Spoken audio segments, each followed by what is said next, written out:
La Voz de América presenta.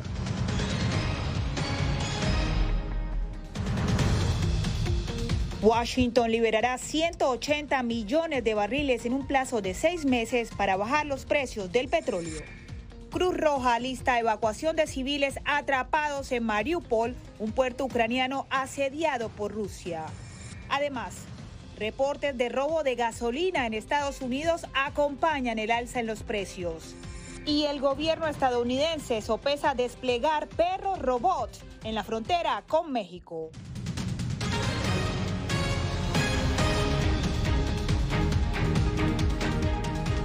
Desde Washington les doy la más cordial bienvenida al Mundo al Día. Yo soy Diva Lizette Cash. Y comenzamos las noticias en la Casa Blanca porque Estados Unidos anunció este jueves la mayor liberación de petróleo de su reserva estratégica.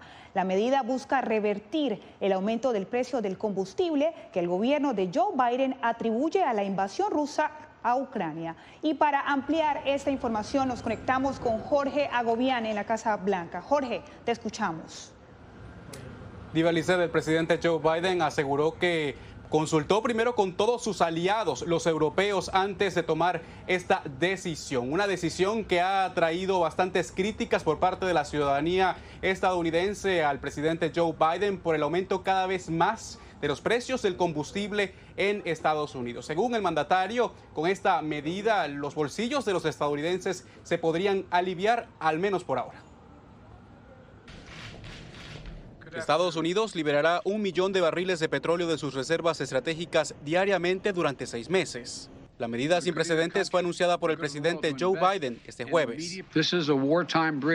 Este es un puente en tiempos de guerra para aumentar el suministro de petróleo hasta que la producción aumente a finales de este año. Y es por mucho la liberación más grande de nuestra Reserva Nacional en nuestra historia y proporciona una cantidad histórica de suministro durante un periodo de tiempo histórico, un puente de 6 meses hasta el otoño. Y usaremos los ingresos de la venta de petróleo ahora para reabastecer la Reserva Estratégica de Petróleo y los precios son más bajos. Así que estaremos listos para futuras emergencias.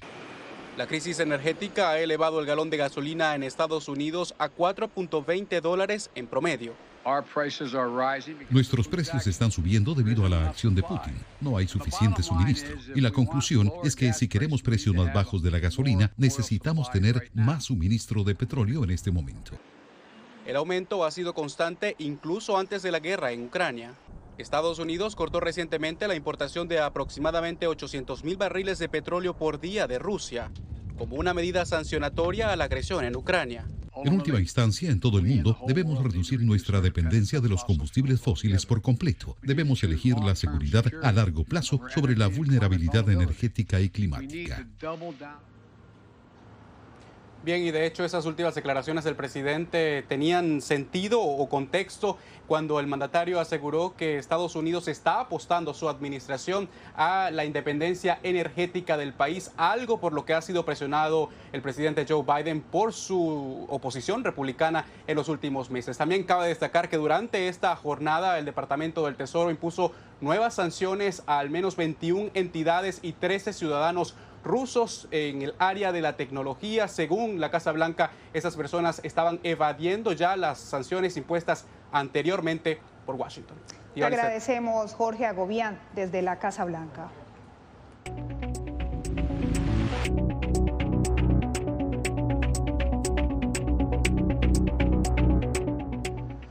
En Mariupol, el puerto ucraniano destruido por los bombardeos rusos, la Cruz Roja alista la evacuación de civiles. José Pernalete también nos informa que el presidente ruso Vladimir Putin anunció el reclutamiento de 130,000 soldados.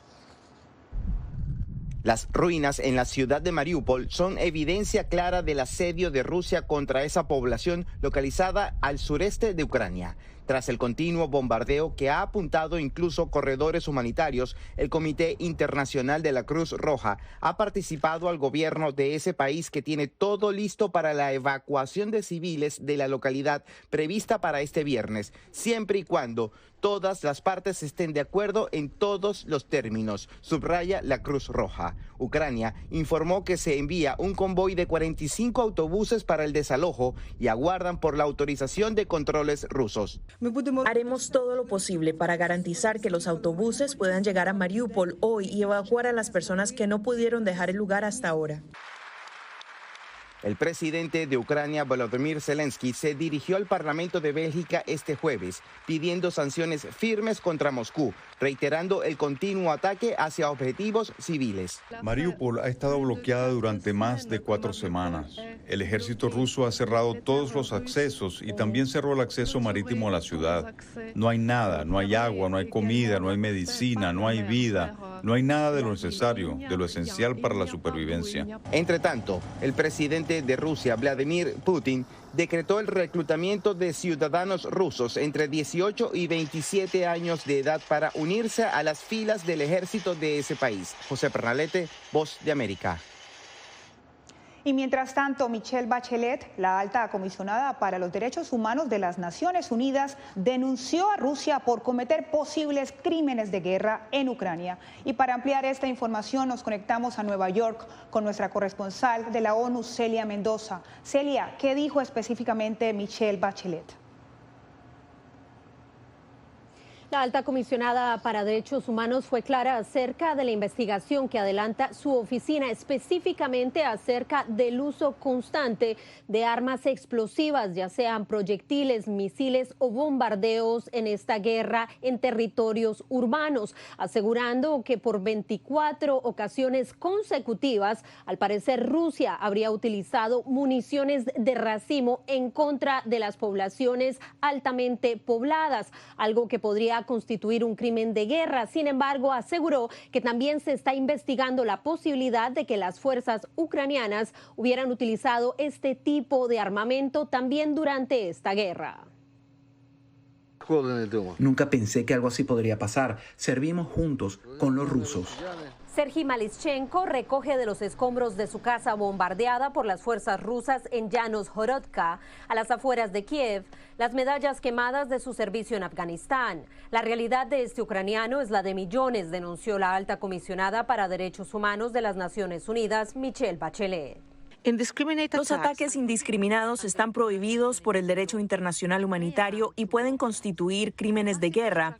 La destrucción masiva de bienes de carácter civil y el elevado número de víctimas civiles indican claramente que no se han respetado suficientemente los principios fundamentales de distinción, proporcionalidad y precaución. Bachelet, desde el Consejo de Derechos Humanos en Ginebra, hizo un pedido al gobierno de Vladimir Putin. Las hostilidades deben cesar sin demora. Hoy hago un llamado a la Federación de Rusia para que preste atención a los claros y fuertes llamados de la Asamblea General y de este Consejo y actúe de inmediato para retirar sus tropas del territorio ucraniano. Según ACNUR, más de 4 millones de personas se han visto obligadas a salir del país en busca de refugio, de los cuales, según UNICEF, la mitad son niños. La situación ha sobrepasado el peor escenario, explicó en respuesta a La Voz de América Stefan Dujarric, vocero del secretario general de la ONU.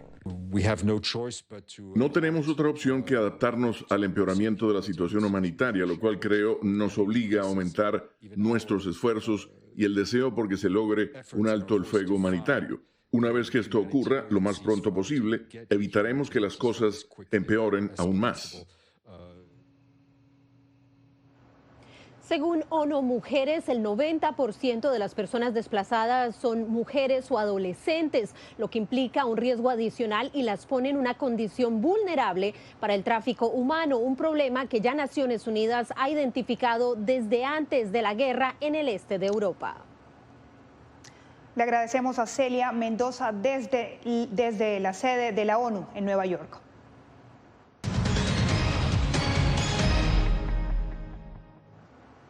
La Unión Europea busca reducir la dependencia de gas ruso, por lo que Estados Unidos aumentó en un 68% la exportación a esa región. Expertos le explicaron a Laura Sepúlveda la estrategia para terminar con la dependencia del recurso energético ruso. Alemania pagará por gas a Rusia en euros como estaba acordado. Así lo dejó claro su canciller, quien destacó que su dependencia energética está por terminar. El anuncio tuvo lugar después de que el mandatario ruso pidiera que los pagos fuesen en rublos, la divisa rusa. Al menos nosotros y las empresas estamos trabajando en ello. En el transcurso de este año lograremos eliminar nuestra dependencia de las importaciones de petróleo y carbón. Necesitaremos un poco más de tiempo en lo que respecta al gas por todo lo que se requiere. También hace falta capacidad de transporte, ya sea en forma de trenes y camiones, que puedan hacer esa labor. Situación que, según el profesor de estudios alemanes y europeos en King's College, ha sido acelerada por la crisis que se registra entre Rusia y Ucrania, pero no es consecuencia directa. En general, esto es parte de una tendencia más amplia a largo plazo en la que la Unión Europea se centraliza, se concentra de una manera y se diversifica de una manera en la que obtiene su suministro de energía. Todo lo de la guerra de Putin contra Ucrania es solo un impulso acelerado que ya estaba en marcha. Una intención de la Unión Europea en diversificar su fuente de recursos energéticos y otras fuentes naturales que destaca podría ser incluso beneficioso para países latinoamericanos. Los países latinoamericanos que quieren diversificar la forma de dependencia para la seguridad de la Unión Europea y China ahora tienen la oportunidad de aprovechar lo que tienen y si son bastante proactivos para acercarse a la Unión Europea y decir, mira, estamos dispuestos a hacer estos acuerdos, estamos dispuestos a asegurar su suministro, realmente hay oportunidades para que los países de América Latina se acerquen a la Unión Europea desde una posición de fuerza. El experto destaca que aunque naciones europeas tengan planes de emergencia en caso de que el suministro se cortara de manera repentina, el escenario ideal es buscar un cambio paulatino y planeado. Laura Sepúlveda, Voz de América. Y la gasolina alcanza precios sin precedentes en Estados Unidos debido a la guerra y a la par. Adriana Arévalo nos cuenta que en varias ciudades también aumenta el robo de este preciado líquido. En este video, Colin Aker narra cómo delincuentes taladraron el tanque de gasolina de su vehículo en California para extraerle el combustible, un modus operandi reportado también en Texas, Nevada, Georgia, Florida y otros estados del país. Alrededor de las 6:45 de la mañana, miré hacia mi vehículo de trabajo y noté que había un tanque de combustible portátil rojo debajo de mi camioneta. Empecé a acercarme un poco y noté que había combustible drenando directamente al tanque rojo. Realmente me sorprendió, así que me agaché y miré y me di cuenta de que había un gran agujero del que salía mi combustible hacia el tanque de mano. Lo que precisamente ha sorprendido a las autoridades es el modus operandi que llega al extremo de taladrar un tanque de gasolina. De acuerdo con expertos, la proliferación de estos incidentes solo puede significar que ya existe un mercado ilícito de compraventa de gasolina. El problema es que tienes un mercado negro para la gasolina. ¿A qué precio la puedes vender? No estoy seguro de cuán eficiente es ese sector en este momento, pero incluso esos segmentos ilegales del mercado van a ser bastante eficientes en el manejo de la creciente oferta. La Asociación de Automovilistas Estadounidenses, una organización sin fines de lucro conocida como la AAA por sus iniciales en inglés, recomienda a los conductores estacionar en lugares iluminados y de preferencia con vigilancia, pues los costos de reparación relacionados con tanques de gasolina taladrados pueden alcanzar hasta $3,000 dependiendo del tipo de auto. Adriana Arévalo, Voz de América, Las Vegas. Estados Unidos termina la política fronteriza conocida como Título 42. Se lo contamos al volver.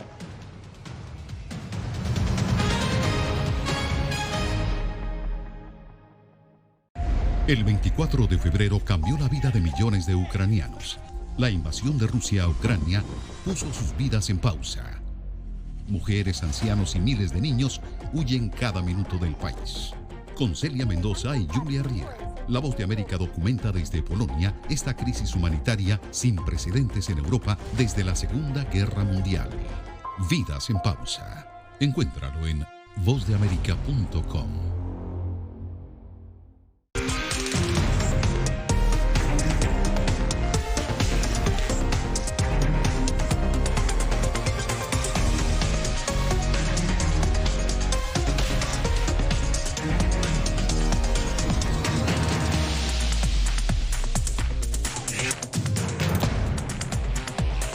Venezuela 360, cada semana por La Voz de América.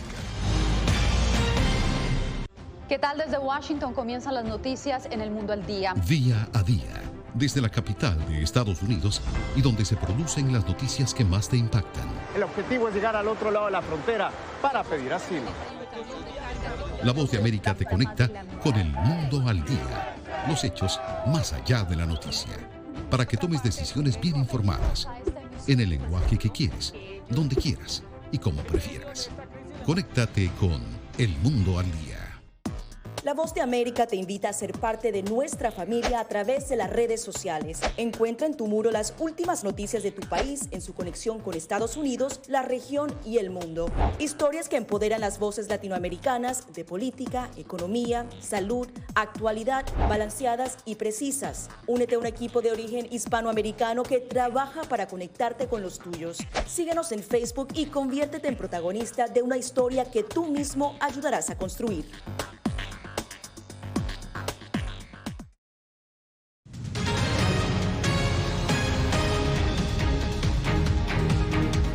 Los Centros para el Control y Prevención de Enfermedades contemplan derogar el Título 42, una política sanitaria vigente desde el gobierno de Donald Trump, con la que Estados Unidos expulsa inmediatamente a migrantes indocumentados. Así lo informan varios medios de comunicación estadounidenses. Bajo el Título 42, Estados Unidos ha practicado más de 1.7 millones de expulsiones durante los últimos 2 años.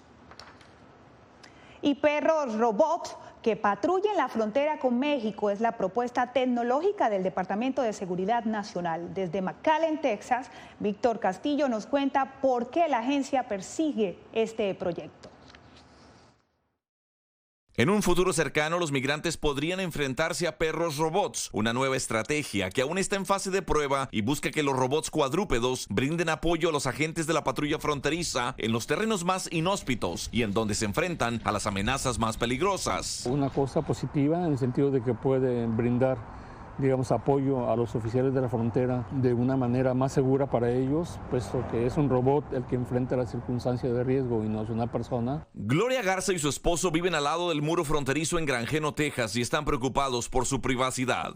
¿Hasta dónde está el límite? ¿Qué es lo que van a hacer? Estos vehículos de vigilancia terrestre automatizados podrían convertirse en el mejor amigo de los agentes de la patrulla fronteriza, pues cuentan además con cámaras térmicas y de visión nocturna, así como con sensores de movimiento, con el fin de detectar el cruce irregular de personas a través de la frontera. Que con esos mismos videos o lo que agarren los robots, no hay alguien más adelantado y está checando todo lo que tenemos o cómo nos atacan, ya sea para robar, para todo. El suroeste de Estados Unidos es una región que combina un panorama agreste, temperaturas extremas y amenazas no ambientales que pueden crear obstáculos peligrosos para aquellos que patrullan la frontera. El territorio es vasto y monitorearlo es fundamental para la seguridad de nuestra nación, informó el Departamento de Seguridad Nacional. Pero por otra parte también puede representar un riesgo para la otra persona si esa persona no está involucrada en ninguna actividad, en ningún delito, en ninguna actividad criminal. Los migrantes que desean ingresar a los Estados Unidos sin la debida documentación deberán sobreponer el Río Grande, este muro fronterizo, los agentes federales y su tecnología. Víctor Castillo, Voz de América, McAllen, Texas. Y en Colombia la política migratoria genera controversia. Ahora los migrantes a su llegada deberán someterse a una revisión de antecedentes penales. Jair Díaz nos explica por qué las autoridades adoptaron esta medida. Nosotros como venezolanos. Odilio García, un migrante venezolano de 50 años que reside desde 2018 en Colombia, celebra la decisión de las autoridades de iniciar un proceso de verificación de antecedentes penales de los extranjeros que ingresan al país. Me parece bien ese tipo de control, ya que nosotros somos huéspedes y aquí nos adaptamos. Desde Migración Colombia afirmaron que se realizará esta investigación sin importar su nacionalidad para mitigar las acciones delictivas. La identificación de las personas es el eje fundamental de cualquier Estado social de derecho en la protección de los derechos de la persona y de la sociedad. La alcaldesa de Bogotá, Claudia López, respaldó esta medida y aseguró que si se hubiera tomado antes, muchos delitos se habrían evitado. Que no haya impunidad de nadie, mucho menos de gente que acogemos en nuestro territorio de buena fe y que son criminales que terminan desagrediendo a nuestra comunidad. Pues no somos así. En otra orilla se encuentra la venezolana Francia Moreno, quien asegura que por algunos venezolanos que se han portado mal, pagan todos. Desde un principio ella tuvo como mucha xenofobia hacia nosotros los venezolanos, entonces yo me dirijo a ella que por favor, todos los venezolanos no somos iguales. Según la Fiscalía, 11.000 venezolanos fueron capturados en el 2021 por cometer diferentes delitos. Casi 2 millones de venezolanos residen en Colombia. Jair Díaz, Voz de América, Bogotá. Termina en Centroamérica la educación virtual por confinamiento. Todos los detalles en minutos.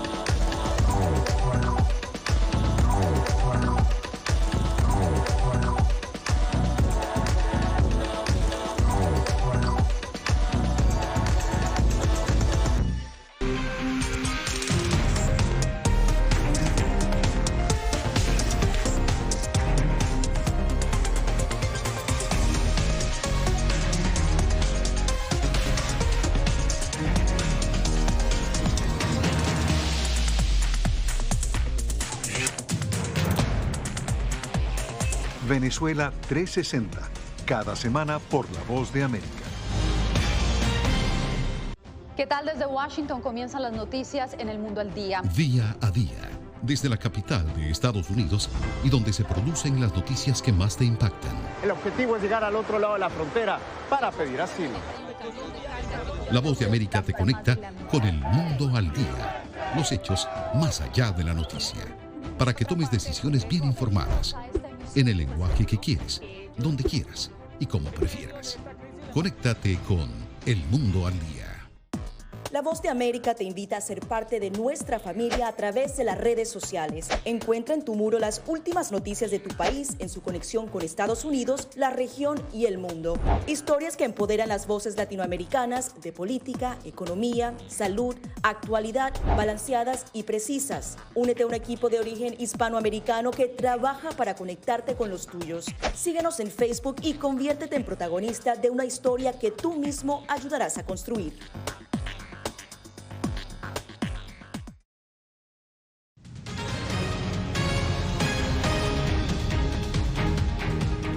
Vuelven las clases presenciales en Centroamérica luego de 2 años de confinamiento. Donaldo Hernández nos muestra cómo termina esta etapa educativa.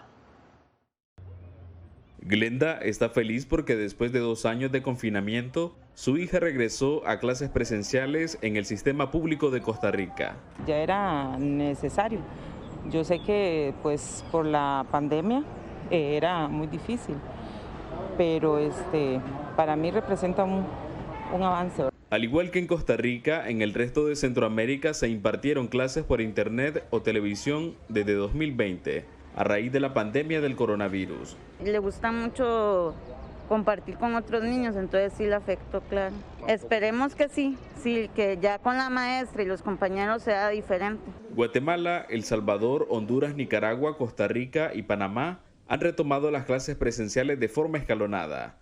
Los ministerios de educación de Centroamérica se prepararon con los protocolos de bioseguridad para proteger a los estudiantes. Alcohol en gel, mascarillas y otros desinfectantes que permiten mantener el ambiente en la escuela de manera saludable. Sin embargo, investigadores lamentan que además de la pandemia, la falta de inversión en educación debilitó la calidad de la enseñanza. Yo hablo de retroceso educativo en estos 2 años.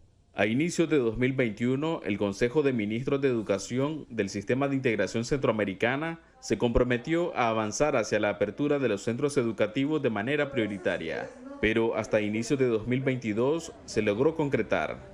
Donaldo Hernández, Voz de América. 1.414 ejecuciones extrajudiciales se perpetraron en Venezuela durante el 2021, según organizaciones de derechos humanos, quienes le aseguraron a Álvaro Algarra que se trata de una política de Estado. Según Marino Alvarado, coordinador de Provea, la cantidad de casos demuestra que se trata de una política de Estado y cuando el Estado tiene voluntad de controlar a sus organismos de seguridad, de orientarlos en el sentido de sus actuaciones sean menos letales, se pueden lograr resultados. Durante el 2021 hubo una reducción importante de las ejecuciones extrajudiciales en el país. Sin embargo, esta cifra sigue siendo una cifra muy elevada. Alfredo Infante, director del Centro de Acción Social, describió un patrón frecuente de procedimientos policiales en sectores populares del país. Para mostrar números de supuestos enfrentamientos, pues se altera y se va a las casas. Son sacados los jóvenes delante de su familia, de su mamá o de su papá, y se los llevan. Euclides Farías, padre de un joven presuntamente asesinado extrajudicialmente, opina que en Venezuela no hay Estado de Derecho y relató cómo fue el accionar de la policía ese día en su vivienda. Entonces esto se minó de policía, por donde quiera. Entonces no entendimos y fíjate, se lo llevaron, como dice, se lo llevaron vivo.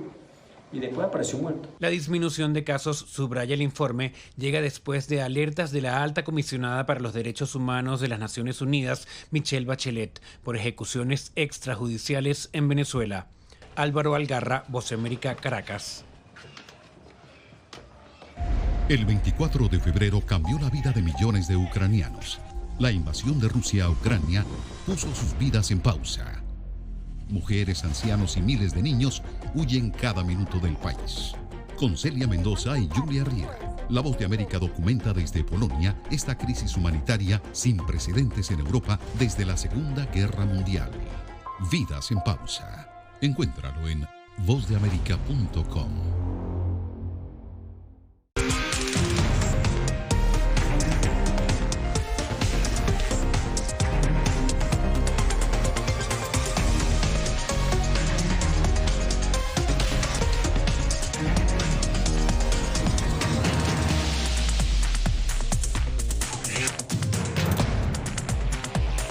Venezuela 360, cada semana por La Voz de América. ¿Qué tal? Desde Washington comienzan las noticias en El Mundo al Día. Día a día, desde la capital de Estados Unidos y donde se producen las noticias que más te impactan. El objetivo es llegar al otro lado de la frontera para pedir asilo. La Voz de América te conecta con El Mundo al Día, los hechos más allá de la noticia, para que tomes decisiones bien informadas, en el lenguaje que quieres, donde quieras y como prefieras. Conéctate con El Mundo al Día. La Voz de América te invita a ser parte de nuestra familia a través de las redes sociales. Encuentra en tu muro las últimas noticias de tu país en su conexión con Estados Unidos, la región y el mundo. Historias que empoderan las voces latinoamericanas de política, economía, salud, actualidad, balanceadas y precisas. Únete a un equipo de origen hispanoamericano que trabaja para conectarte con los tuyos. Síguenos en Facebook y conviértete en protagonista de una historia que tú mismo ayudarás a construir.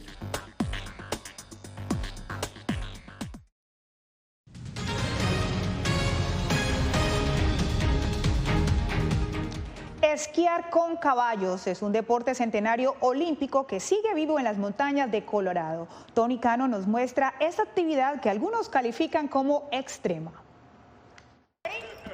En la cordillera norteamericana de las montañas rocosas, cada invierno, turistas de todas partes del mundo se reúnen para ver esquiadores que, alados por caballos, ponen al límite su experiencia en un deporte conocido como ski jogging.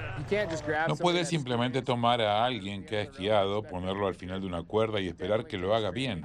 Definitivamente requiere entrenamiento. Especialmente porque, aunque es una pista prearmada, no siempre es previsible el punto de aterrizaje. El jinete y su caballo son quienes marcan el terreno. Antes de cada carrera tenemos una pequeña charla para preguntarle cómo quiere que corra el caballo, dónde debe estar para que puedan dar los saltos y para que puedan pasar las puertas fácilmente. La ciudad de Leadville, en Colorado, tiene la pista con obstáculos más antigua en este deporte. Comenzó en 1949. ¿Ves Golden Burro Café detrás de nosotros? Ahí es donde unos vaqueros y esquiadores se juntaron y se retaron. Dijo, tengo el caballo más rápido, tengo el mejor esquiador que puede sujetar a ese caballo. ¡Corramos! Ski jogging fue parte de los Juegos Olímpicos de Invierno en St. Moritz hace casi 100 años. Por lo que sus participantes y fanáticos esperan que, de llegar estos Juegos a Salt Lake City, Utah, en 2030 o 2034, este sea visto como un deporte de exhibición o como parte del relevo de la antorcha. Tony Cano, Voz de América. Y tal como cada 31 de marzo desde 2007, México celebra el Día del Taco. Es una manera simpática de rendir homenaje a uno de los protagonistas de la gastronomía mexicana, incluida por la UNESCO como Patrimonio de la Humanidad. Las posibilidades del taco son infinitas porque absolutamente todo puede ir dentro de la tortilla. Así que, buen provecho.